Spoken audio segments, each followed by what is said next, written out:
દાદાની નવી ટીમને લઈને ચર્ચાઓ તેજ છે। ગુજરાતમાં મંત્રીમંડળ વિસ્તરણને લઈને સમાચાર કોનો નંબર લાગશે તેને લઈને ચહલપહલ વધી છે।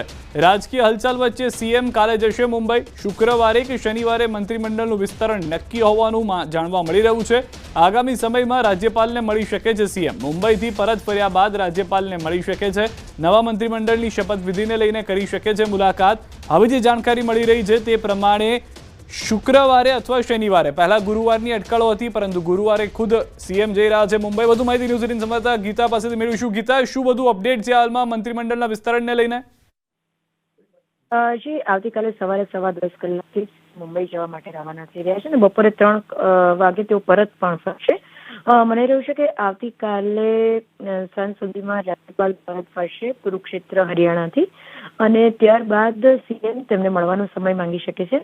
હું આપણે જણાવવા માંગીશ કે એક શક્યતા એવી હતી કે પહેલા કેબિનેટ યોજે, કેબિનેટમાં જે મંત્રીને પડતા મૂકવાના છે તેમને રાજીનામું માંગી લે, પરંતુ હવે એવું લાગી રહ્યું છે કે પહેલા તેઓ રાજ્યપાલનો સમય માંગશે। રાજ્યપાલને પહેલા તેઓ કેબિનેટ નહીં યોજે અને સીધું જ જૂની સરકારનું રાજીનામું અને નવા વિસ્તરણનો પ્રસ્તાવ તેઓ તેમની સમક્ષ મૂકશે અને શપથવિધિ થાય ને ત્યારે જ કેબિનેટ પોર્ટફોલિયોની રચના માટે નવી કેબિનેટ જે પહેલી કેબિનેટ યોજાય નવનિર્મિત નવું મંત્રીમંડળ બન્યા પછી નવનિર્મિત મંત્રીમંડળની જે પહેલી કેબિનેટ યોજાય તેમાં પોર્ટફોલિયોની સીધી વહેંચણી કરે। એટલે એવું મનાઈ રહ્યું છે કે આવતીકાલે મુંબઈથી પરત ફર્યા બાદ સીએમ રાજ્યપાલનો સમય માંગી શકે છે। એવું પણ બને કે મોડી સાંજનો સમય રાજ્યપાલ આપે અથવા એવું બી બને કે 17મીએ સવારનો સમય રાજ્યપાલ આપે અને ત્યારબાદ આગળની ગતિવિધિ નક્કી થાય। જી, આભાર ગીતા સમગ્ર માહિતી બદલ।